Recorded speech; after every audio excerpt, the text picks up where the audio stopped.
आज जायचं होतं मला मार्केटमध्ये कारण आहोंचा बड्डे आलेला आहे 2-3 दिवसावरच आणि त्यांच्यासाठीच मला गिफ्ट घेण्यासाठी जायचं होतं आणि सोबतच आमच्या ताईचा जो मुलगा आहे सारंग त्याचा पण बड्डे असतो आहोंच्या बड्डेच्या त्या दिवशी तर मला त्याच्यासाठी पण गिफ्ट आणण्यासाठी जायचं होतं. तरी ते सकाळीच मी लवकर अगोदर सगळे कामं वगैरे आवरून घेतले होते. पिल्लूला शाळेत पाठवलं आणि थोडेसे कपडे राहिले होते त्यांच्या घड्या घालायच्या होत्या तर त्याच घड्या घालत होते इथे मी.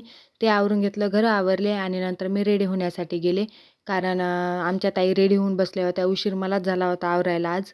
कारण पिल्लू सारखं म्हणत होतं, "सुट्टी दे, मला पण घरी राहायचं आहे, मला पण पप्पाला गिफ्ट आणायचं आहे."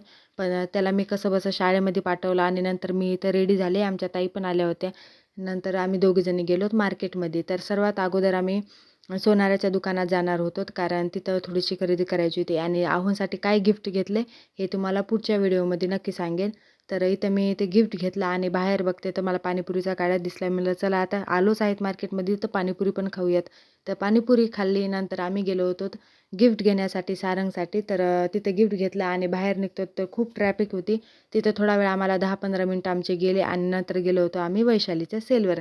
कारण तिथं महामान्सून सेल लागला होता. तर तिथं थोडीशी आम्हाला खरेदी करायची होती. ड्रेस वगैरे घ्यायचे होते. पण तिथे गेल्याच्यानंतर खूप गर्दी होती तिथे. आम्हाला ड्रेस काही बघताच आले नाही तिथं. आम्ही 1 घंटा घातला तिथं, पण आम्हाला काही ड्रेस मनासारखा भेटला नाही. कारण खूप गर्दी असल्यामुळे बघता नाही आला आम्हाला.